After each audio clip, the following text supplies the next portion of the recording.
So we're going to mix things up a little bit here now, and we have a panel for you. I want to introduce our moderator to you. This is Eric Davis, and Eric is a community organizer and the founder of Return to Liberty. He has a table out in our back, and I've gotten to know Eric over the last, 8 months or so. And here's what I would say about him. He brings passion to everything that he does. And so we are just so glad to have you, Eric. Thank you. And I'll let you introduce your panel to us.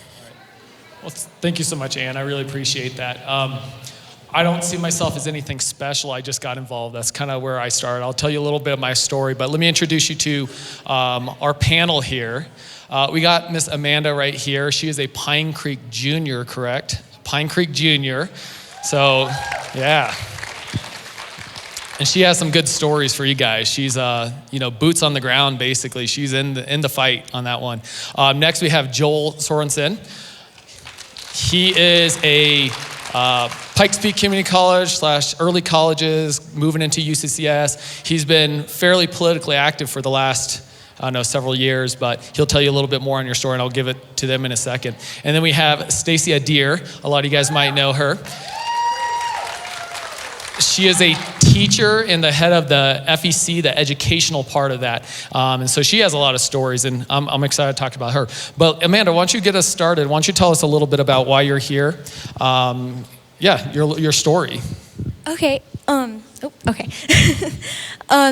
So I have been going to Pine Creek just since freshman year. It's been super odd since COVID because it feels like I only got half of high school, and now I only have like 2 years left. But yeah, I've just noticed some different things that my school has been teaching us, and it's been hard a little bit because a lot of it I don't feel like is true. And so, I'll just come to my parents and ask them questions, and I'm just really happy to be here to share about some of the things that our school is teaching us. So, yeah. All right, and Joel? Go ahead. Can you hear me? Hello. Oh, awesome. Yeah, thank you so much, Eric. So I went to TCA College Pathways, as he pointed out, and just graduated. And I switched over halfway from a very conservative school over to this early colleges program that you go through PPCC, and just experiencing the difference between a solid foundational conservative school and then going to an increasingly leftist school and just seeing the difference there. It's just driven me to want to fight for these conservative ideals, especially in our generation.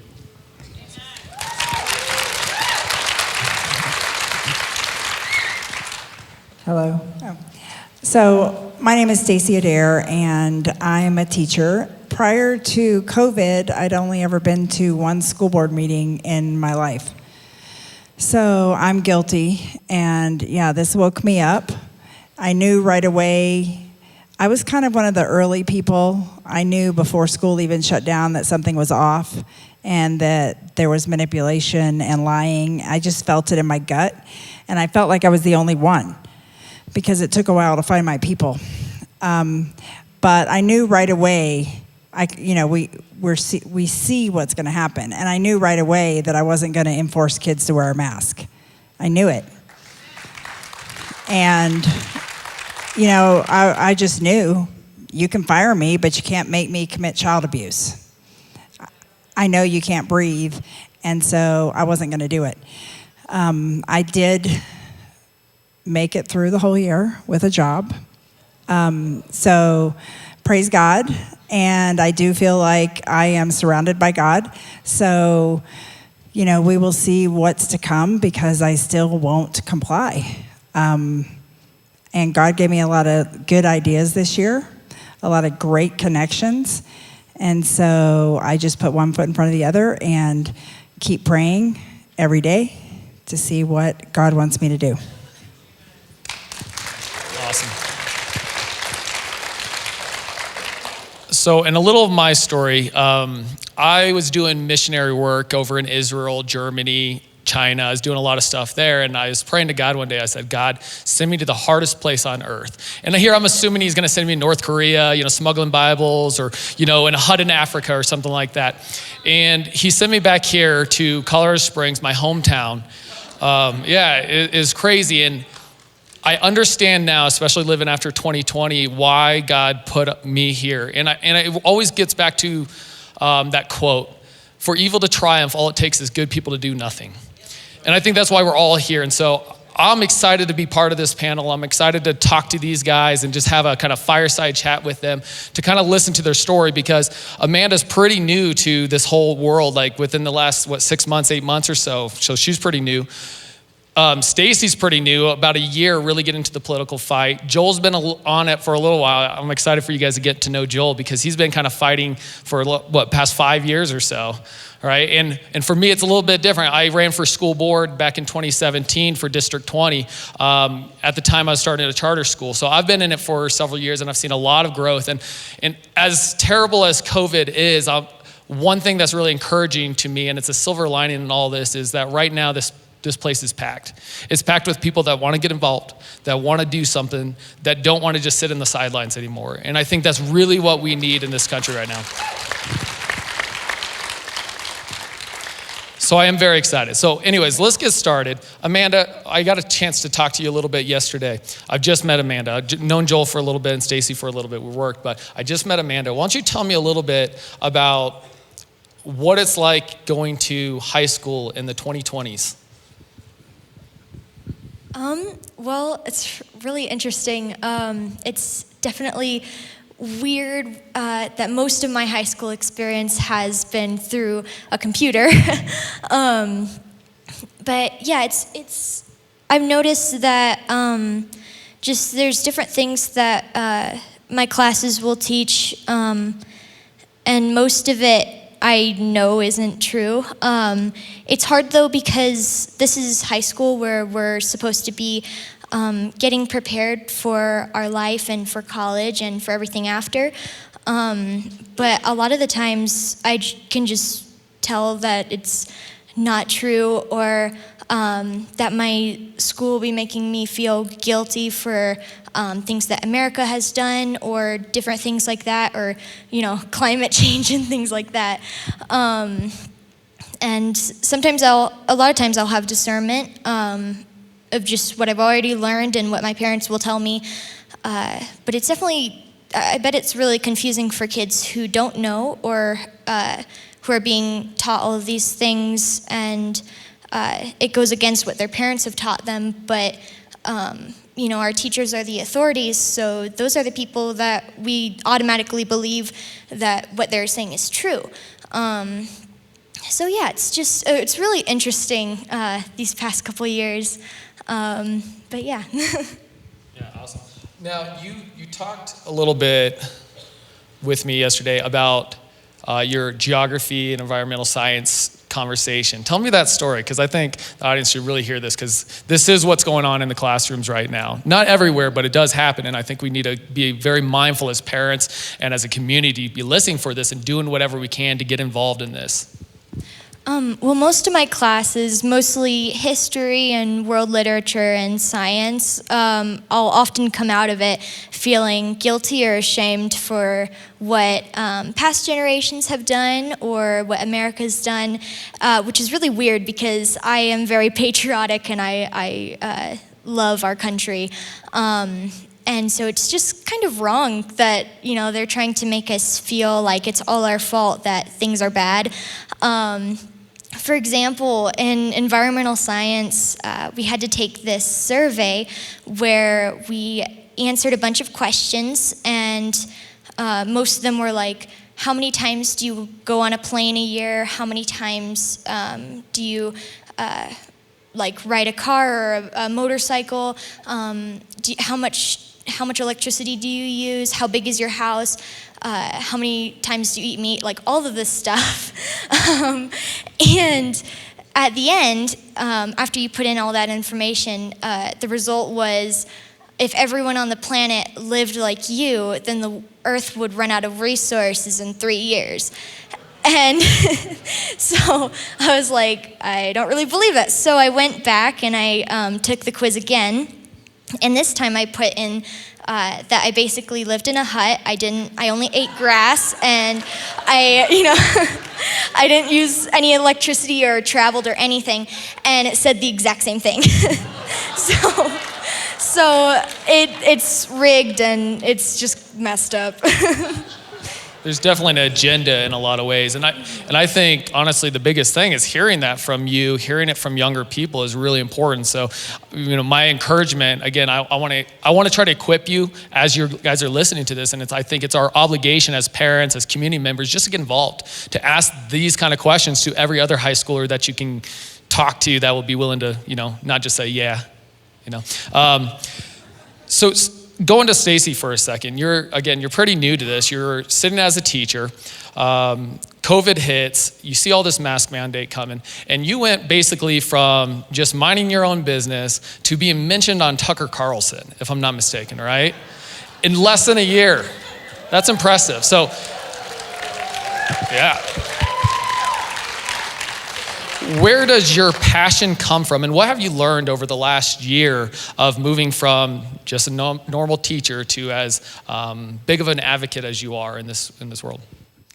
Well, I love kids, and so I just knew. I'm like, you can't pay me enough to do something to kids. You just can't. And so my passion was just that. And then when school started again, if anybody knew me, in the fall, you might have thought I was a little bit crazy. I was, because to see the things, to be in it, to know it was bad, to still have to look at it and see it every day and see the children wearing masks, I kept thinking to myself, where are the parents? Why aren't they saying, no way, my kid's not going to wear a mask? I would have looked forward to a parent coming into my room and yelling at me, don't you dare put my kid in a mask. I was waiting for that parent, and they never showed up. And I had that feeling, well, I'm not the parent, and I do believe in parent rights. I don't believe you should trust your teacher. I never taught my kids to trust their teacher or their Sunday school teacher or their pastor. I taught them that they're in charge of their body and that that they have the authority. And so as they grew up, were they respectful? Yes. But they weren't going to kowtow to anybody telling them something that was, not right. And so I respect parents' rights. As a teacher, I'm not going to tell a kid to not obey their parents if their parents want them to wear a mask. At the same time, I'm wondering, does every kid in my school, do their parents want them to wear a mask? Why aren't they up at the school yelling at my principal? Is there not one person that's going to say, don't you dare put a mask on my kid? And they never came to my school. At the end of the year, I did meet a boy from another school, and I made something for him because he did tell his teacher, no, she said, pull your mask up over your nose, and he said, I can't. And his teacher kind of bullied him, and the school kind of bullied him. And I made a little award for him and took it over to his house and said, I was waiting for you all year. So I teach kids to doubt me. I was so mad by the end of the year, I started telling my students, I could lie to you at any moment. You know that, right? You should check everything I say. You should test what I say. And then I even said, I'm going to start telling you a lie every once in a while just to see if you're paying attention and if you catch it and if you're questioning. Because I started noticing, that kids were just blindly doing whatever they were told. And what was the second part of the question, Eric? I don't remember. So you can see where my passion comes from. And it's not worth it. God provides for me. If I get fired because I refuse to do something that's against my character, God will give me another job. God is my provider. So I'll come back. I do remember it now, which is how have you gotten involved and that, but we'll get there because I want to ask Joel a question real quick. So Joel, you got involved kind of politically at TCA about 5 years ago. I remember you telling me the story about how you printed out all these Ben Shapiro pictures, posted all over, and you kind of got involved. But what led you to wanting to get involved? What led you as a young 14-year-old probably at that time to politically engage? My parents. I didn't really have much of a choice. Thankfully. I grew up not even hearing necessarily about politics first, but about values. Especially from my dad. My dad's the greatest man I've ever known, without question. And the thing that from the time, or as early as I can remember, that I was always told is you're not a victim. You are accountable for your actions. You're responsible for what you do. Your mistakes are on you. Your successes are on you.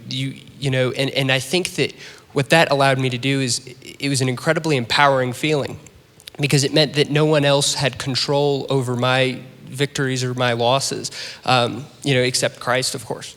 And I think that when it comes to issues like critical race theory, that's entirely the opposite.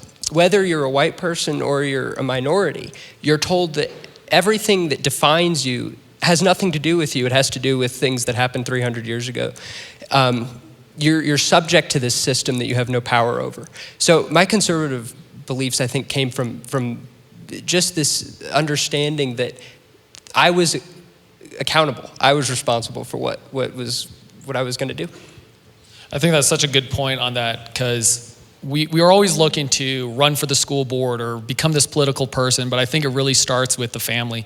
It starts with families talking at the dinner table, getting back to that roots, because your story is very similar, Amanda. That's where your strength comes from in our conversation. It comes from your family, it comes from your support of that. So my encouragement to everybody here is, where do you get involved? Right at home first. I think you need to get involved like Stacy with the board, and I've ran for school board, and I get involved there too, but it starts at the home, and it starts teaching the good values to the young people. And that's the biggest thing our country needs right now, is us just being honestly Christian in our community. So Stacy, let's go back to that now. So again, teacher, and your passion showed up. So tell us a little bit of that journey and some of the things that you've learned along the way, from going from just the teacher to being a very strong, outspoken person, both the goods and the bads that you found. Well, I was just crazy at first, like seeing everything going on and kind of having the ability to see a little bit further than maybe most people what was going to happen. And so we just started protesting up at the Capitol. We had like 5 protests at the Capitol. We realized that Governor Polis wasn't going to change his mind because some people protested in front of the Capitol. So we started a group, FEC, and we just started, I didn't know anything. Like, I literally knew nothing. And at one meeting, I was asked to be the head of education, and we were driving home from Parker. I was with my friend Rebecca, and I said, they asked me to get conservative school board candidates elected. I said, so will you run? You're like, and she's like, no. And I was like, okay, well, I failed at that. And and so I was just like, I don't even know what that means or how that works. And so, yeah, you start with nothing and you just learn. And it's just been such a year of learning, but people, God provides you the people that you need to get his will accomplished. And so you just have to be willing. And I have no experience. I'm nobody special. I keep thinking God uses the least of these, right? And you're just willing, and sometimes you're not even willing, but once you say yes, then, God takes you. And so it really is just all God and being willing. And then you learn what you need to as you go. And the Tucker thing, everybody thinks it's cool, and it was cool for about 5 minutes. And then I was like, well, how's this gonna go at the school district. How well is that going to be, taken? Because I was already on the radar. I spoke at my school board meeting against masks, and I blew up a big dirty mask and took it to the school board meeting, and that's how Tucker quoted me. But, I do know God's my provider, and yet at the same time, it's like, oh, am I going to get fired today or next week or next year? And so I was told by a friend here to join PACE, Professional Association of Colorado Educators. I've gone so far with them, and my lawyer is now my friend, and now I'm representing them. So I get other people to join, and that's how we're going to get the unions out of the school district. So if you know a teacher, PACE is $16.50 a month. The union is $79 a month. 95% of your state union dues go to the Democratic Party. So there is an alternative, but it's not usually allowed to be talked about in the schools. So we've got to get that out to teachers, because how do we get rid of the teachers union? Defund the teachers union. If we're going to defund anybody, let's defund the teachers union.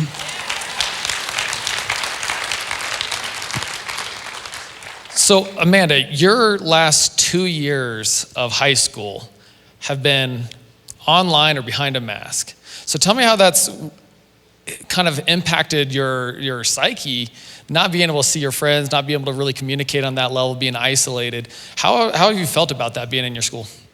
It's been really weird, and definitely not what I would want normally as a high school experience. It was hard because in freshman year, I really only got half of it, and then COVID hit. And I didn't really know people to start with because it was a new school. But it was just so weird coming back to school, still when COVID was a thing, but we had to wear masks. And I only went to school 2 days a week, and with a mask, that was just so much, and it was hard to focus and everything. But it was just so weird when we'd have lunch, because it would be like no one would be sitting next to each other. And after being online for so long, I was like, I want to talk to people. I need people. But it was just weird because, if you sit next to someone, you don't know if they're going to freak out that you're getting close to them, or, so it was just really weird for high school. And yeah, I'm ready for the masks to be done. Yeah, that's awesome for you. It's so frustrating to me on so many different levels on that, because again, I see so many teens. Our suicide rate for teens has gone skyrocketing up. They're saying about 50% of what it was the previous years, and that's already too high. And so it really just kills me, all this, especially when we get into the COVID data, on how it's affecting teens. And it's not, it's being used against you guys, and it just really bothers me. Yeah, I'm sorry you got to deal with that. And how many people, how many conservatives do you kind of know at Pine Creek, or what's your feeling on that at Pine Creek? I feel like there's a lot, but people don't really talk about politics in high school, at least as far as I know from being, only there for half a year. But I know that there's a lot of people who are conservatives, but I know that there's a lot of people who aren't open about it, because, you don't want to get people mad at you or to get bullied, for one. But yeah. How many LGBTQ plus groups are there at Pine Creek? I'm not entirely sure, but we do have, you can kind of tell sometimes when you see people, but we do have a club that's for LGBT, and on all the doors in our school they have a safe space, little triangle that's the pride flag, but it's a triangle. So you see that everywhere. A lot of the teachers wear lanyards that have pride flags on it, so you kind of see it everywhere. Do you see a lot of American flags being worn by people? No. here's a piece I see, because I work with a lot of young people with Return to Liberty. That's kind of my goal, is to go after the young people. And so I get a lot of conversations, and the stories are very similar. There's so much isolation that's happening on the conservative side. There's these groups for everybody else, but if you're a conservative, you keep your mouth shut. And that really bothers me, because I actually graduated from Pine Creek years ago. I worked at Pine Creek for years, and I still am involved with tons of people, because I also own a martial arts school. So I'd say 90% of my teens, and there's probably about 40 of them, all come from Pine Creek. And the majority of them are conservative. I know teachers that are conservative, several of them that's reached out during this whole time. And it's like, you're not allowed to talk. Don't talk to each other. And I think that's one thing we need to change as well. We need to connect. We need to get together. We need conservative teachers talking to more conservative teachers. We need students creating groups, conservative groups, and even just groups with conservative leaders. Like, I always think it's encouraging to see someone being the chess club president and just talking, as they're playing on those kind of things, because I think the biggest lie is that we're alone. We're not. I think we are the majority. We're just silenced. So Joel, what are some of the areas with TCA? Tell me a little bit of what you've worked at Pikes Peak for the year and a half that you're there, if even that. What are some of the projects you were working on there? Yeah, and similar to Amanda's experience, it was difficult because most of it was online. But I was able to be I had the opportunity to be on the student government at PPCC. And you would expect that at a community college in Colorado Springs, El Paso County, which at least until recently was the 4th most conservative county in the entire country, if you can believe it. This community college, the student government was 100% slightly left of Karl Marx. And they brought in, for instance, at one point, they brought in a speaker to talk on race training. His name was Tim Wise. And days before he came to speak, he was interviewed by Salon Magazine. Interviewed by Salon Magazine. And in that interview, he said something to the effect of, all conservatives want to destroy democracy. Well, and this guy was brought in by the PPCC administration, by the student government, to come speak to PPCC. But it's at a community college in Colorado Springs, there are conservative students. So where are they? Why aren't they on this running for these things? And I think that that's an incredible part of what you're doing. These things matter because you bring in these speakers and they're talking to some of these kids that are in PPCC, that are juniors and seniors in high school, that haven't heard about this stuff, and they're being taught from someone who despises what their family stands for. And I think that it's just something that we have to be proactively engaged in. So student government, Turning Point USA would be the other one. Charlie Kirk is doing incredible work. And he gets better every year, I think. And taller. But yeah, so I think that there's several organizations that are commendable in this fight, getting conservative students involved on campuses, and it's certainly been a very cool experience to be part of that. Now, how hard was it? Because you set up both Turning Point at TCA and you set it up at Pikes Peak Community College. That seems like a lot of work. How much work was it? Interestingly enough, easier at PPCC than TCA. So like you mentioned, the Shapiro posters were kind of fun. Bright red always works on posters. All you have to do, just a picture of Ben Shapiro all over the walls, it's very effective. But it was difficult because they didn't want an outside organization having influence on the students inside the school. At the same time I was trying to set this up, other students at the school were creating, I believe it's called the GSA, the Gay Straight Alliance. That organization is also a nationwide organization. And that went without a hitch. In fact, the principal of the school said that he was proud of the students for setting it up. And I have no issue with free speech among those students. If they want to create that club, more power to them. I should also be able to start a club that talks about capitalism and free speech.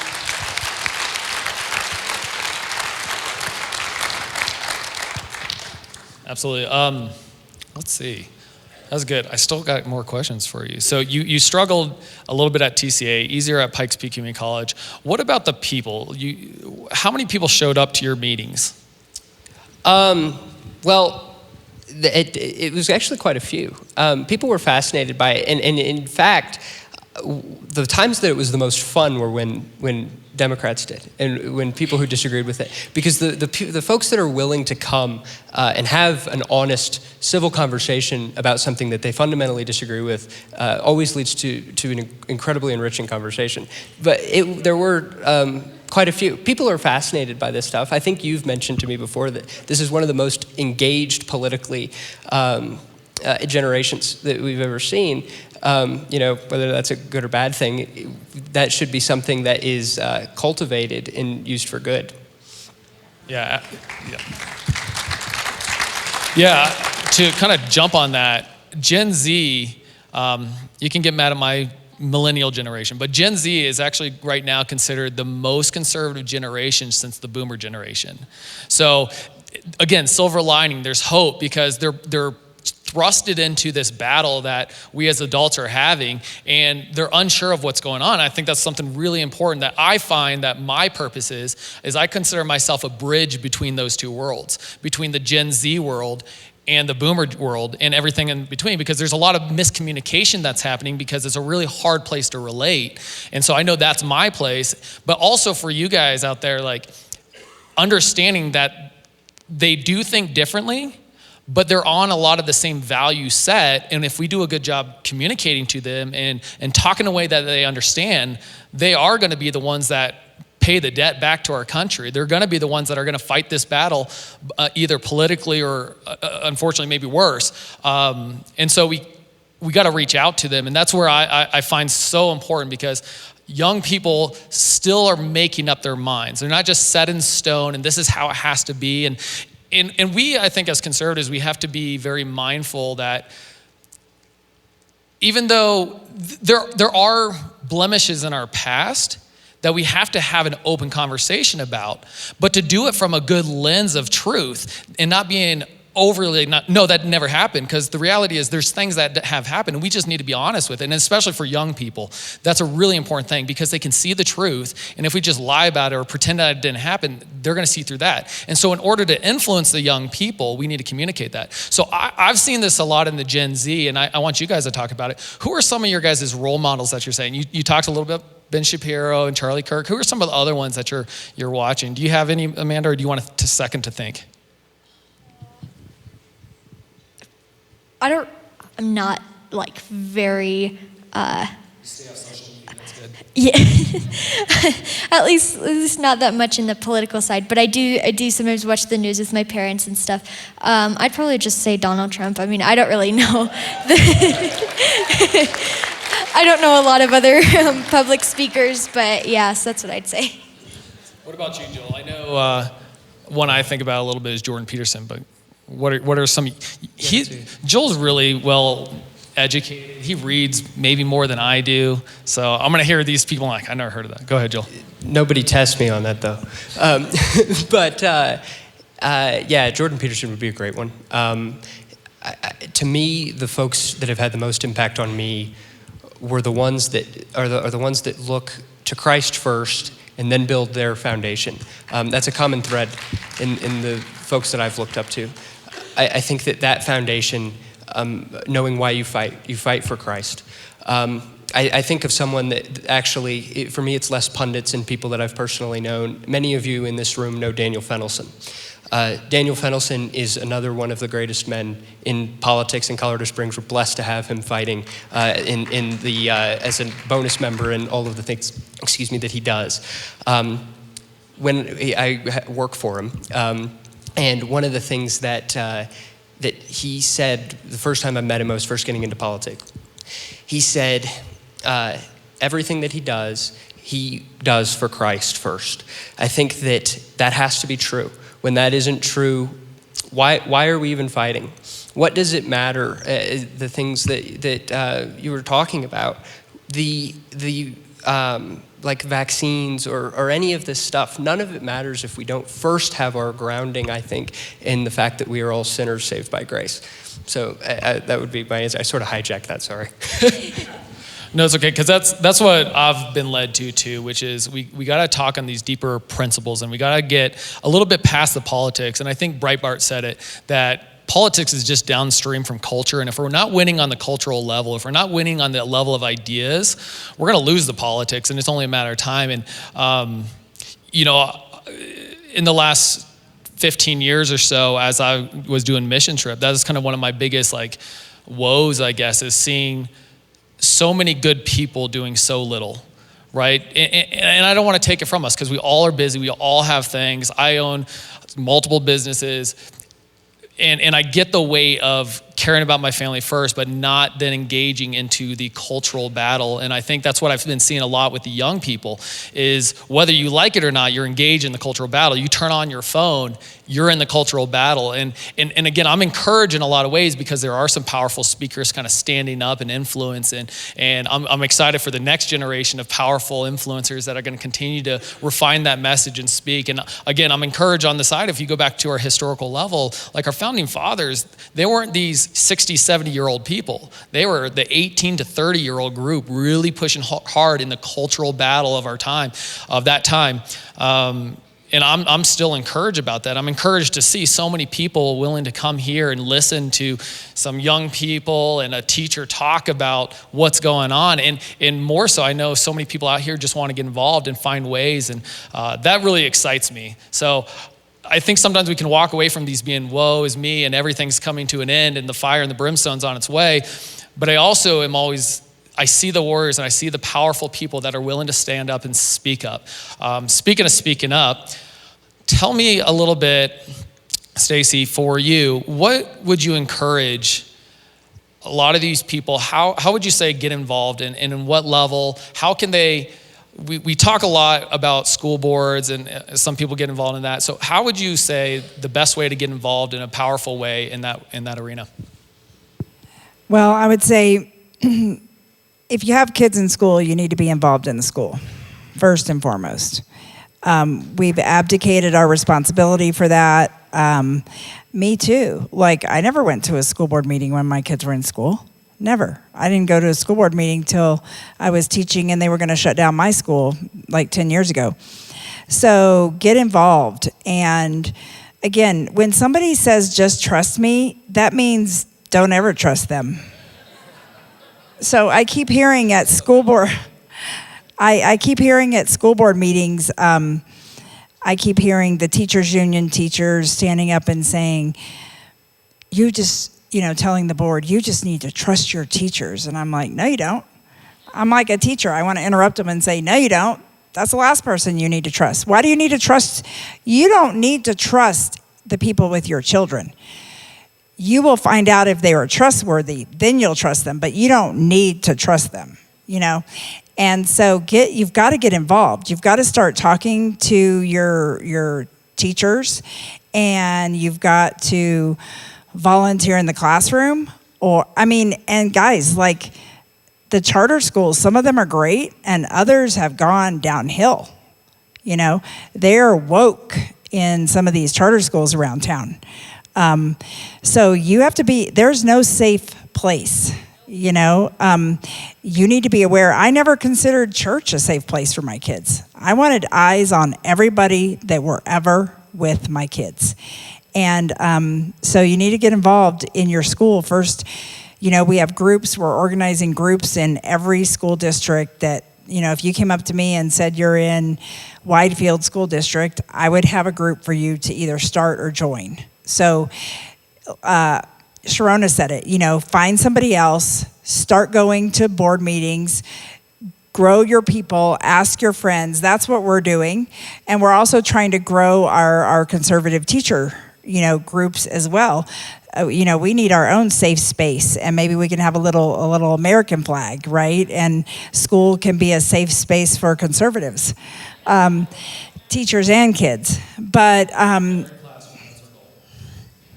whatever you see, I've had people come up to me and say, because in FEC we've been having meetings for about a year.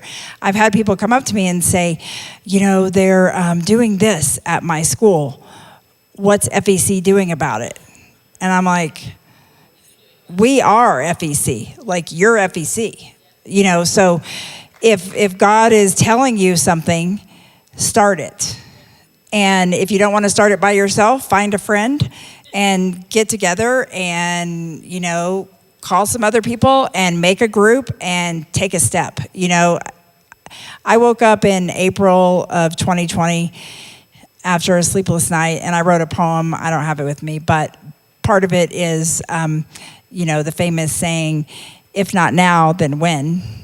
If not you, then who? If God has given you an idea, grab some people to help you and just take a step, and God will honor it. Yeah, absolutely. Great, Stacey. I think you're absolutely right on that. Like, we're always waiting for someone to come and rescue us. And the reality is God has put us in this position for a reason. And we were talking earlier about Esther. And I think that's exactly kind of the same thing. Like, Esther was in the right place at the right time for the right reason. And we are the same thing. And I get a lot of people talking to me a lot about wanting to quit this and get out of this position because they don't like the way that it's going. And my encouragement to everybody is, no, push harder into that. Don't give ground to the agenda that's happening. Hold your ground and push further into it, because it's so easy to be like, well, I don't like where this administrator's taking it. I don't like where this boss is taking this. And we just give that position away. If Esther gave that position away, and I know a little bit more on why she was there, but if she gave that position away, Mordecai had nowhere where to go. And it would have been a whole different story. And so she had this very special position that God has given her, and God has also given us in these same positions. One of the positions, going to you, Joel, you wanted to do something with the not the school board, why am I thinking it? Student council. So take me through a little bit when you were trying to work on the student council, what you ran into, what's happening, and that was at Pikes Peak Community College. So tell me a little bit of that story and tell everybody else. I'm trying to think if you're talking about a specific story that's not coming to me. Well, we were working for a second to try to take the student council over, right? Yeah. Right, get some good conservative people into that place. We ended up. You tell the rest of the story. Sure. I mean, we decided that considering how far left the Pikes Peak student government was and how it really was not representative of the student body, we would try to find students to run in the next election. There just weren't that many, because the conservative students that go to PPCC are the ones that work full time and are providing for their families and then are taking school seriously. The folks that have time to run for student government, and I know I'm sort of self-indicting here, but the left has more interest in it. They're naturally activists. We are not naturally activists. That's what's so incredible about FEC, or the Culture Impact Team, is that we're sort of reversing that trend, which you guys are doing. So I think that, we couldn't find anybody. And we will next year. They have annual elections, so it's going to happen. But it is very difficult to find people who are willing to stand up for that. Right, absolutely. Well, and I think about this, and I always like to remind people, and I want to encourage you guys too, is when you look at the left and some of their core principles and their core values, activism, you nailed it, is exactly like number one. You get active. That's what makes you a progressive, is you're active doing it. Whereas conservative value, that's not even on the map. So could you imagine if we actually got active? If we actually started getting involved in our community in a deep way? And that's exactly why we're here, and that's the cultural impact team. So I'm encouraged about that. Again, I always think about it from like a football standpoint. We're playing a 11-man game. The other team's playing with 15 people, and we're playing with 1. So if we actually just played with 11 members on that team, and oh my gosh, what could we do? That's really what encourages me. Now, going back to the student council for a second, why is that important? Because that seems kind of like, I know back in high school, student council, yeah, you do that for your resume and no other reason, because you have no authority or power or anything like that. So why is it important to do those kind of things, both in the high school arena, you think, as well as in the college arena? Because a lot of the influence is what you don't see. There's about like 1% of the student body that votes for student council elections, which gives the impression that it wouldn't matter. But they actually decide things. to a more profound level, school boards actually vote on things, and they have real consequences. You know, like I mentioned, they had this guy come and speak. Well, he's speaking on very emotionally raw issues and arguing them from a collectivist standpoint to students, many of whom have not heard anything on the issue. That those decisions are made by student government. Who comes and speaks to a PPCC is made by student government. Even the decisions that they are not directly involved in, by virtue of their position, they have the ability to push back on other decisions. And I think that whether it's any student government in your high school or in your in PPCC, it is incredibly vital. The other point I would make to that is that the student governments are the favorites for school boards to trot out to support their critical race theory ideas. Douglas County has been an incredible example of parental activism stopping a school district. But one of the things that Douglas County did, the Douglas County School District, is they brought out students to come and promote their equity policy. The thing is, and Sharona was talking about this earlier, I think it was a profound point, they do not like your children. They consider them tools to be used. And I think that it's important to remember that, because it isn't like they have the best interests of us. They definitely don't have your best interests. So I think that it becomes important to run for these school boards and school districts and things like that, because it's their ammunition. You have to fight back against what they are promoting, and that's the most powerful way to do it. Good. So talking a little bit on strategy, how I always see it is there's kind of three people in the world, in these worlds, in the school arena, that we got to support, we got to get involved in. We have the student, we have the teachers, and we have the school board. So kind of on a little bit on each of it, Amanda, how can we as parents support you as a teenager in this whole arena? How do we help you protect yourself and also be there to listen to you? How do we do that? I would definitely say any opportunity that you can get, just making sure that your kids know the truth, because whatever I learn in school, I base it off of if I've heard it from my parents before or whatever, just so that because my first truth is what my parents tell me, and so if I hear something different at school, then I kind of put my guards up, and just making sure that you know what's going on in your kids' schools. So I would say just sorry, I'm trying to think. Having conversations with your kids, and yeah, because a lot of kids won't think anything of it, which is fair, because if what they're taught at school is all that is their truth, then why would you talk about it if it's something that you consider everybody else knows, and so yeah, just making sure that you're involved in your kids' lives and in your kids' school life, and that's what I would say. Yeah. As a father of two, too, that becomes something that's really important to me. Fortunately, my kids aren't high school level yet, but I think because we talked a little bit, having, I call them daddy date nights, right? Where I get to just talk to my kid and just listen and hear. And yes, I ask loaded questions and I talk loaded things, but I'm more trying to just spend that quality time with them. And you mentioned that as a big part of your growing up as well. By the way, let's give not just them a round of applause, but their parents as well, whether they listen online or...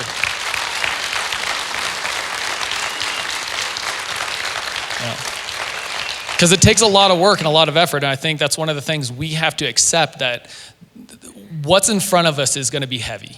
It's going to be a lot of work. It's going to take our time. It's going to take our effort.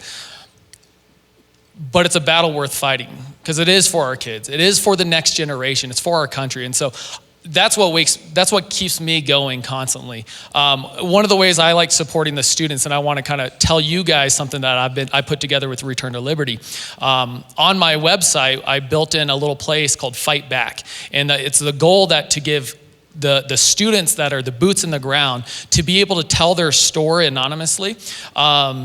That they can, if they get video stuff and things like that we can get that right kind of evidence to the right kind of people. That if they're hearing these kind of things that, like the test, the geography test that you took, like that kind of stuff needs to be heard to us and to school boards. And I want to talk with you, Stacey, in a second about how we can support school board members, because it is one thing to get good people on the board, but we also got to support them, because ideally school boards are representing us.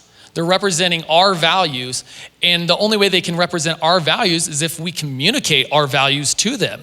Because I do a lot of things. I sit on a school board, I sit on a charter school board, and I understand from that position, I have a limited ability sometimes to push something, but if a parent brings it up to me, I can drive that a lot harder. So Stacey, you've kind of learned a lot in the last year on this level, so why don't you speak a little bit to that? Yeah, we've learned a lot because we have groups going to speak at different school board meetings. And so, like I was really mad at the county commissioners at the beginning of this. I needed somebody to blame. And I see that in some people at school board meetings. And what I've learned is that, if this school district has one conservative board member, they're not going to have railed about masks publicly for the last year, and some people expected them to. But in D49, there were 2 conservatives on the board, and I think they were pretty quiet about that all year long. We got a 3rd conservative on the board, and within an hour, everything changed, because now they were the majority. They were 3 out of 5. And so we need to go into these things understanding, the politics. And if you don't understand it, that's fine. You might screw up and yell at somebody and then have to apologize to them later. I've burned a lot of bridges, Eric told me, when I was crazy. And so, but I just try and share the information with people. Like, no, you can't expect this one school board member to have said everything you wanted them to say last year, because they were the only conservative. And so as we get involved, we're telling, our people who go to school board meetings to, speak politely, speak respectfully, be powerful, plan your speech, be powerful. Don't be a wuss. I'm not saying that. But to be most effective, you're going to need to convince them of something. You're not going to convince anyone of something when you're yelling at them, okay? So yell at each other, before you go into the meeting, get all your anger out. Because I have to say, even when I spoke at the county commissioners meetings, I wasn't yelling. I had a well thought out speech. And so to be effective, there's a learning curve, and that's okay. Just get involved and people will, join you. But there's just so much going on, and the school board is there to represent us. But we've left them alone. We haven't shown up. So if we didn't show up and tell them, the mask mandate wasn't for 10 and under, but we're mad about it. Well, if we didn't show up and somebody doesn't know on a board, because their superintendents weren't always being honest with them. So they were getting different information. So you can be mad, but what's the point? Because you didn't show up. So we all have to take equal responsibility. So we, as citizens who haven't participated, we can point the finger at somebody else, but we didn't participate either. And so now we have to all get involved, and then, you're going to learn as you go. But I think that's what you're asking. Yeah, absolutely. Well, and I think to your point too, we need to be really careful of eating our own along the way. because it is a heated place. There's a lot of frustration. We're all passionate about certain things. And I think one of the things we have to do is be very mindful of having grace for each other in the midst of the battle. Like, there is a political game. I hate it, so I kind of stay a little bit away from it. But there is a political game of not losing positions because the other side will take that position. So I think we need to also have a little bit of mindful of grace with one another as we're moving forward, and to try to do our very best to be unified and work together. And absolutely, like, I think the left does this honestly really well, where in public, they're on the same side. And behind closed doors, they'll beat each other up all the time. And I think we need to kind of take a very, an important lesson from that and recognize kind of in the same thing that, listen, as a family, we're gonna have our bickering, we're gonna have our fighting, but we have to have grace, we gotta trust that the other person doing it. And yes, when we see those really bad things, we need to call it out and we need to be strong and passionate about that. But we also need to be grace, because none of us in this room are exactly the same in our conservative values and our ideas. And we have to be willing to hear and listen to the other side, because I think if we're arguing with ourselves, the left is just moving forward faster and stronger and powerful. And so I think we got to be just really mindful to have grace and love with one another as we move forward.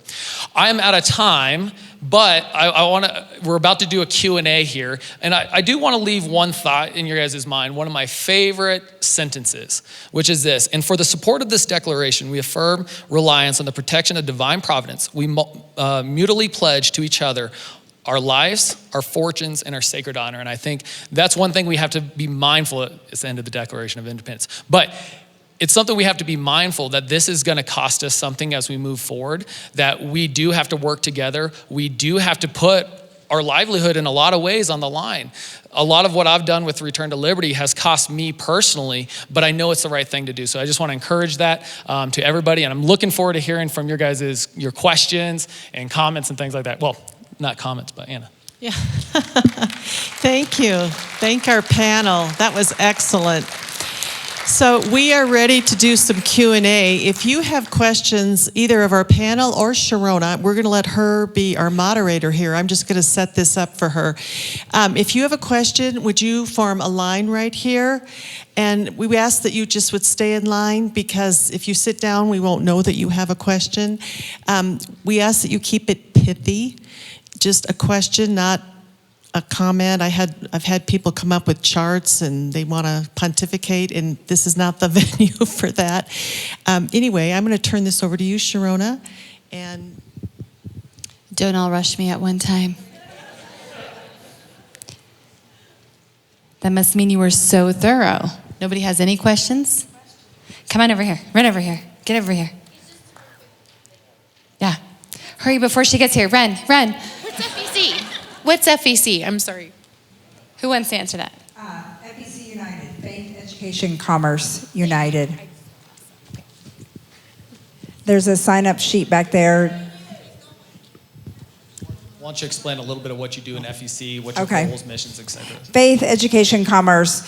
We were the crazy people protesting at the Capitol. It never worked, so we started an organization to get organized, to push back and start having a voice. And so when you come to our meetings, and our next meeting is August 17th, and we're going to do an education presentation as well, like with homeschooling and public schooling and charter schools. And if you sign up on the sign-up sheet out there, I can get you on the email list. But basically giving we the people a voice, you know, because so many of us are new to this. We don't know what to do or where to go. And so we're helping us get involved and be effective. And so that's what we're doing, and we would love for you to join us. Just sign up back there, and I will get you on our email list. That's how I got involved. Hi, I am a fifth grade public school teacher, and in the minority of conservatives. I think they're all in the closet right now, but what kind of rights do we have? Like if they say I have to do critical race theory and I say no, and they say I have to wear a mask and I say no, what kind of rights do I have? So that's a great question. I think we have a lot more rights than we think. And so I also have since I'm not a lawyer, out on the table, first table on your right, I joined an organization called PACE, Professional Association of Colorado Educators. You get a lawyer. So you join the organization. I mean, $16.50 a month, right? $16.50 a month. That's less than Legal Shield. And I'm telling you, I have a great lawyer, and I've referred several people, and another lady that I referred, she said, oh, they were great, and this, and so they're really great. If I were you, I would go join right now and go ahead and call them up and say, these are my concerns for the fall. What are my rights?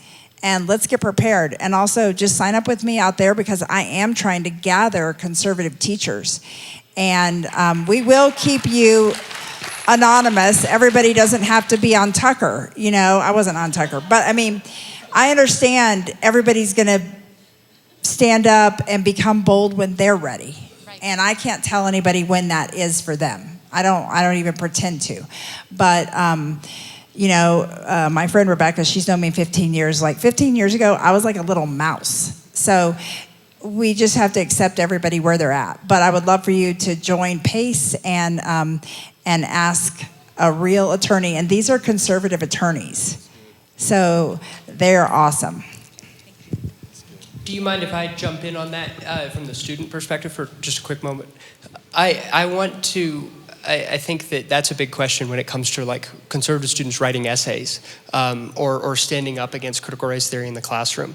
It can be a really scary thing, especially when you have serious leftist, angry teachers and professors who will give you an F for a conservative opinion.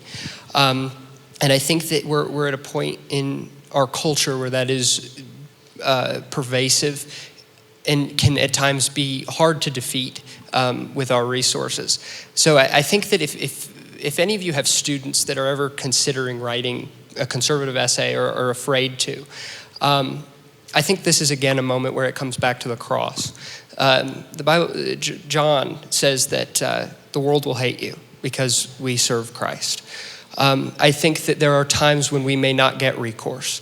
There are times where it may not work out for us. And in the end, we have absolute confidence that we are serving the good fight and following Christ. And I think that that's important for everyone to remember.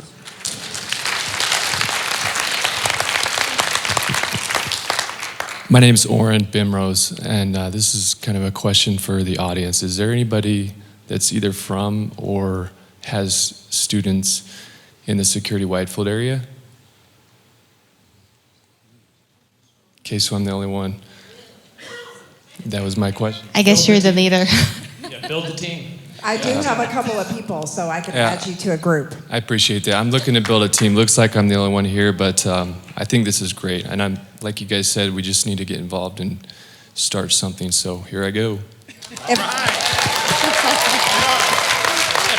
And if I don't see you, go ahead. Oh, Derek's going to grab him. Derek will grab you and get you signed up so I can get in touch with you. Both of you guys from Whitefield, sign up so that we can get you together with the other one person I have from Whitefield. But that's where it starts. My name is Warren Lutz. My question is, who decides whether a teacher teaches critical race theory? Is it the teacher, the principal, the superintendent, the board? I'll jump on that one for a second. Well, and I'll add. Sounds good. So CRT is kind of a very interesting thing to like get involved in because CRT is not a curriculum. I think that's a big misconception of what it is. It's a way of thinking. So take it in this way. Sir Isaac Newton, because he believed in a God, led him to thinking in a sense of there must be order in the world because God put it in charge. And so it's a way deeper thing. And so critical race theory is a philosophy that people are buying into. So to really go after this or this or this is really hard to say because it's easy. The District 20 said it just the other day that we don't teach critical race theory. And they're right, they don't because there's not a curriculum of critical race theory. But the teachers that believe that white people are the oppressors, they're teaching that whether there's a curriculum about it or not. So. Well, and teachers do have the freedom in the classroom to be flexible with what they teach, at least in my district. We see that being used for bad things often. So like I personally wouldn't have to teach it. And so there is freedom, but that is also the freedom that you see being misused by those leftist teachers' opinion. Now, the good thing is, I know like in D49, they say there's an anti-racist policy. So to me, I can say, well, anything with critical race theory is racist, right? But I know if anybody's ever done Debbie Chavez's training, a lot of CRT, it's also the LGBT stuff is woven in it. And so some of those things are mandates from the state. But again, depending on the district, the teacher does have, flexibility, and that's going to end up going back to the lawyer, Which makes this a really hard thing. Like, that's why involvement's so important, because it's a witch hunt in a lot of ways, because it can happen with a single teacher, and it's not a district thing, and the school can be extremely conservative, and it's one teacher there that's teaching this mindset. And that's what makes this such a difficult fight. One of the things I'm working on, and I kind of mentioned it earlier, at returntoliberty.org/fight back, it gives students an opportunity to kind of tell their story if they're seeing these kind of CRTs. Now, the student's not going to be able to do a whole lot, but if we can get that information to the right people with knowing that the teacher is doing this, it's a lot easier to track down and get accountability for that. Because I do think there's some good administrators, and there's some great teachers, and there's some great board members, excuse me, throughout our district, and they want to fight these kind of things, and they're not okay with it, but it's really hard to get that information to them and to track it down. I would like to say that, I was at the D20 board meeting on Thursday, and, the school board says we're not teaching this in our district. And so I'm going to hopefully help Eric push out that information about, say the website again. returntoliberty.org/fight back. Because we need stories, we need examples. And we had one example about a little 5th grade girl who came home sad that she was white, that she had, was responsible for all the bad things in history. That was from a charter school. And that story has gone many places. And so a story is more powerful than data. And that's great that, I'm so glad that Eric's starting this. We need you guys to help spread the word, because there are these things happening, and we need to get them to the boards. And these teachers, a lot of times there's already a policy. The CRT, anti-CRT resolution's great, but that district even already has a policy.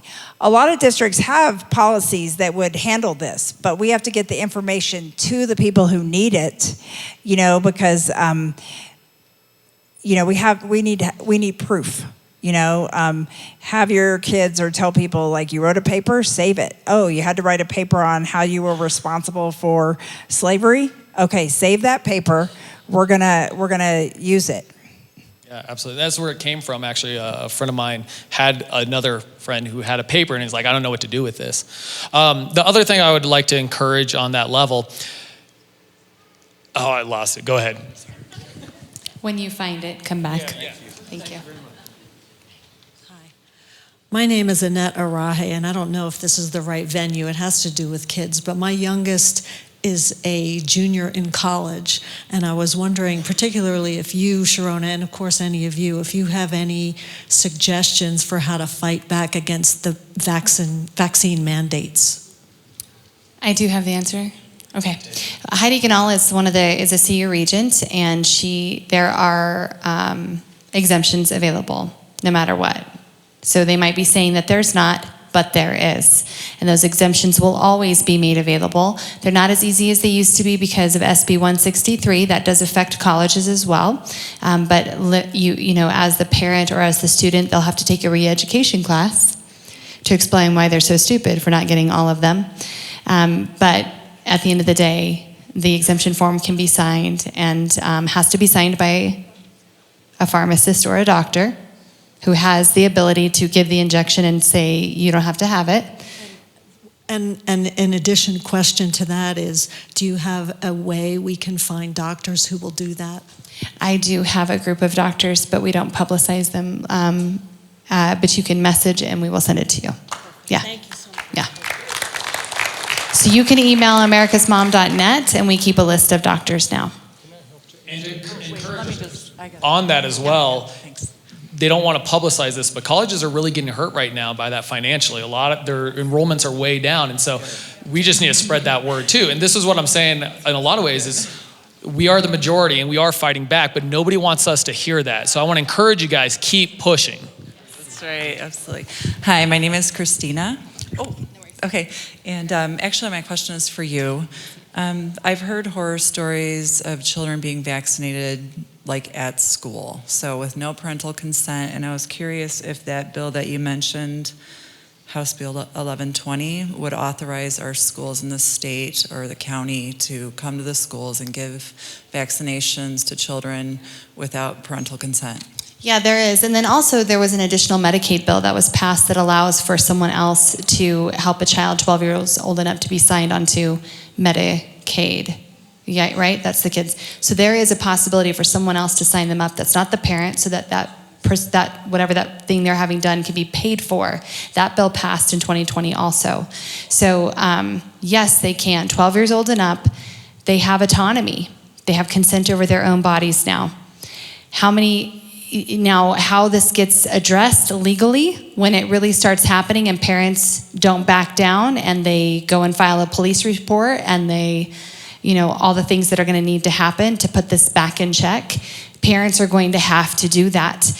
Just to speak to when we're talking about the law and what do we do, you're going to have to utilize the law. They do. You're going to have to start pressing charges. They do.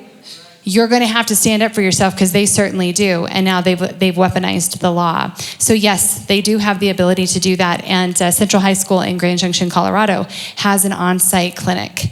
And that's one of the places, they're doing the exploratory use medication injections there.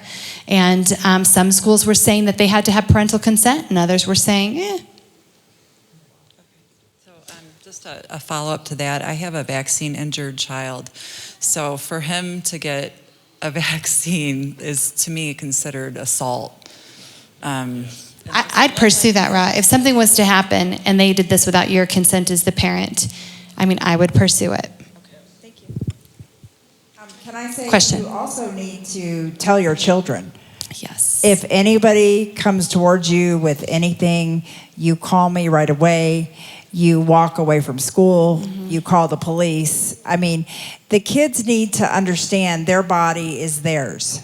And so if you're sending your kid into public or charter school, you need to prepare them to stand up against this, because I know in Washington, D.C., it's already happening. Yeah. I'm not saying it's going to happen here, but you are the person who needs to prepare your child for what they might face. I know they did have the mobile vaccine units in middle and high school parking lots. Yep. So your kids have already been exposed to it most likely. And did they say no? And did they know how to say no? And what were they going to do if they were pressured? And those are also the stories we want to get if you have them. Your question. One of the ways, I'm just going to help you to answer that question. I can only have a question. I've been told. Do you have a question?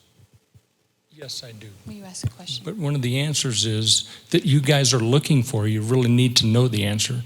Dr. Simone Gold from America's Frontline Doctors did an hour presentation. This is not a vaccine. This is a experimental biological agent. And while we're talking about the law, both parents and students and you don't say, I refuse. You say, I decline, because by law, they cannot force you to take an experimental anything, period. So that's very important for everybody to know that. So I do have a question. So,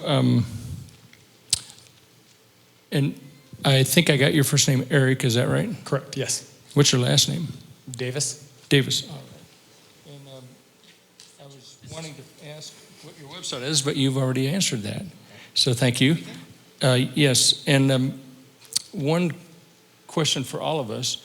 We're all focused on elections for school board members, and that's a hot topic right now. And I was in a meeting last night where there's a hot topic there also. one of the things that we need to focus on is, are you focused on, or do you know, that's the big question, what the Secretary of State does for each state? And the Secretary, I'll answer that question. I can't.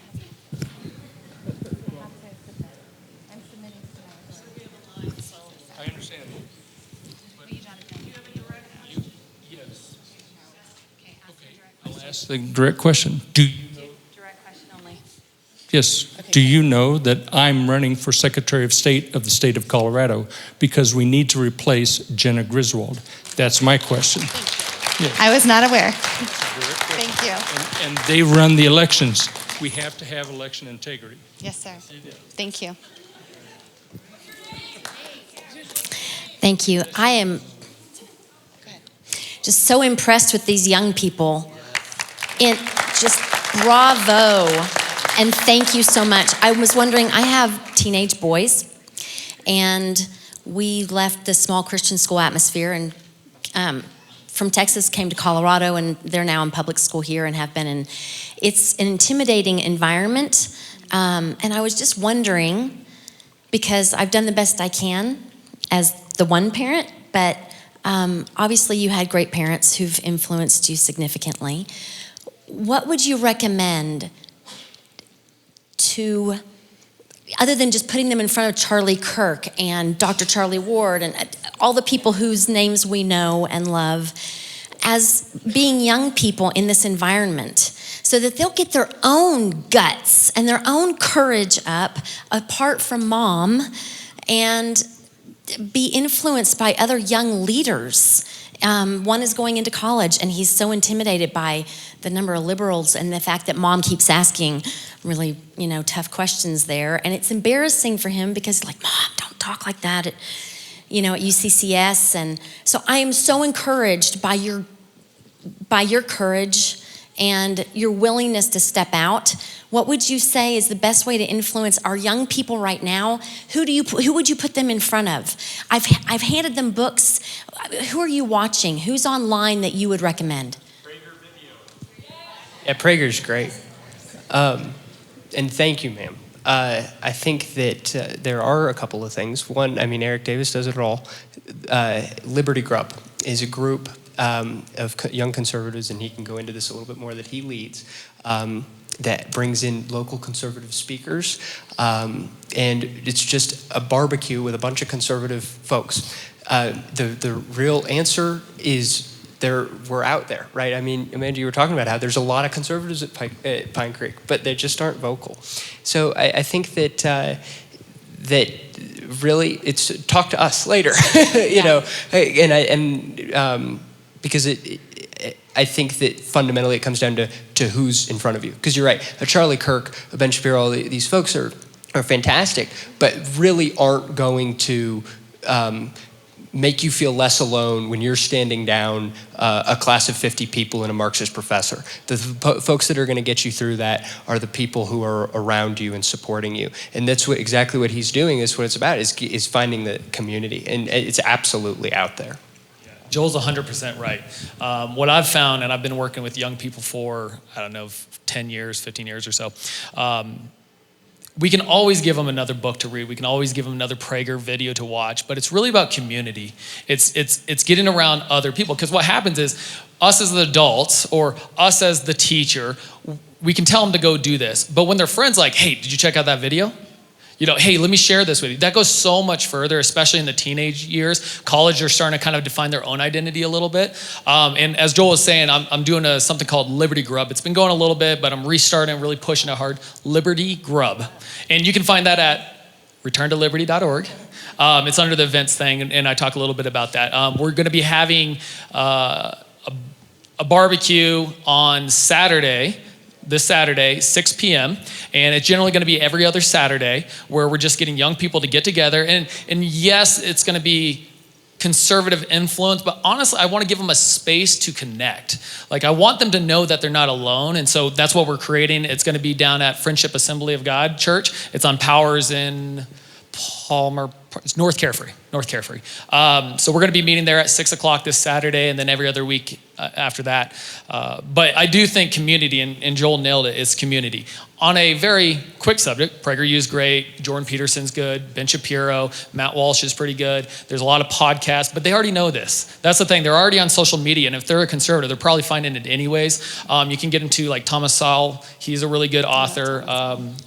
On an economic level, I really like the book, Economics in One Lesson. That's a phenomenal book on kind of talking on the economic level, but those are pretty high level, even for me. You got to dig a little bit into it. So. Okay. Hi, my name is Courtney. We're a military family. We move every 2 to 3 years. I homeschool my kids. After moving from Portland, Oregon, I realized I needed to homeschool my kids. Welcome. But with that lifestyle, you get your feet on the ground in a new place, take a year to kind of orient yourself to your district, what you're involved in, and then you try to find ways to get involved. Because ultimately, these are my kids' peers. Like, they're going to go to college with them, they're going to be with them after they leave our house. And I just wonder what advice you would give to a homeschool family on how you can be involved in making a change, in the school district or on the school board or in your community, with not having really anyone in the system. I'll take that question. I love that question, because when I talk to people, if you're a taxpayer in your district, you need to be going to the school board meeting. You're paying taxes. You don't have to have a child in the school to show up at a school board meeting. So if you're a homeschooler, if you send your kids to private school, it doesn't matter. If you live in a school district, please get connected with us and sign up, because we need numbers. We need masses of people to show up at school board meetings for conservative issues. And you have a right to be there because you're a taxpayer. So get your homeschool group, everybody who's homeschoolers, get your homeschool group, get them together, join with the rest of our people, and I'll get you on a group where when we say show up to D49 on August 12th, everybody shows up. Maybe 5 people speak, but you've shown up and your body makes a statement. And when you clap for the person who spoke, that makes a statement. So, do it. And I encourage all the homeschoolers to sign up on our list. It says, put your school district down and I will add you to that group. And we're going to start building those groups so that the people who are already in them go out and grab some more people, because my goal is 100, but heck, I'd like 1,000. Sure. 1,000 people who show up at a meeting and they can't all fit in, and they say, no, you're not, whatever. Who knows what's next? Okay, but there's going to be something. Our daughter was homeschooled last year. Our gold honor roll daughter, 4 years in a row, straight A's, and didn't thrive in the environment of being by herself and was very lonely and really, really struggled. So we're looking at going into public school again this year, and we're looking at all the different schools. Colorado Springs allows us to go to different schools and choice in. Is there a place that we can find where maybe some schools may tune more conservative versus some schools that may be more progressive, so we can kind of make a choice, have a little more information on making choices of schools that might be more in alignment with our values? I think you're just going to have to talk to someone afterwards. There's no, cumulative list. Thank you. Yes. Okay, this is for everyone. We got a question online. It says, suppose a student wants to learn what you consider CRT. What about their rights? Yeah, no doubt. That if critical race theory was being taught as one philosophy among many, then no doubt it should be acceptable.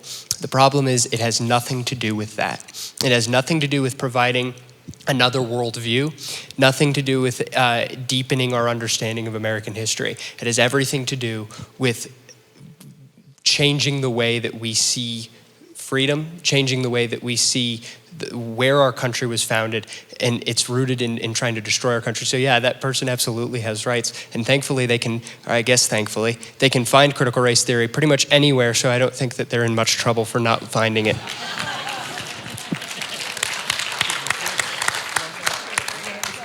Hello, my name is Sandy, and so I am a homeschooler. I was homeschooled as a child because I flunked second grade. They said I was mentally handicapped, but then I graduated my first bachelor's when I was 20. So, anyways, but as a homeschooler, one of the things that you challenge with like showing up to the meetings and things is my little goes everywhere with me. He's there tonight, and he's pretty vocal. He's only 9 years old, but if you ask him a question, he will give you an answer. And you may not necessarily like it if you're a liberal. So that's been one of my big concerns with like showing up at the meetings and those kinds of things is a lot of times the homeschool community, we come with our littles. We come with those who are going to be impacted by those things. And so is there, at the meetings and things like that, is there a space for that? Do people respect that? Yes, they do. That they're going to have kids? A dad came and he had his 6 kids to the D20 meeting. Yes, bring your kids, prepare them to speak, have them say something. Like if this school wasn't teaching critical race theory, my mom would put me in school and I wouldn't be homeschooled or something funny. I think sometimes too, from the board perspective and from the teachers that show up to the board meeting, it's good to remember who you're serving. And they are serving our kids. And that's what they always need to be on the forefronts of their mind is this in the best interest of my children? And I think it's important that we obviously have well-behaved children. I think that's an important thing because that speaks to us as parents, right? But I do think having kids and seeing that world, and more so the board seeing that, the teachers seeing that, administration seeing that, the superintendent seeing that kind of stuff, can be a powerful statement in a story. My boys go with me everywhere. Bring them. All right, what do you guys think? Thank you guys so much.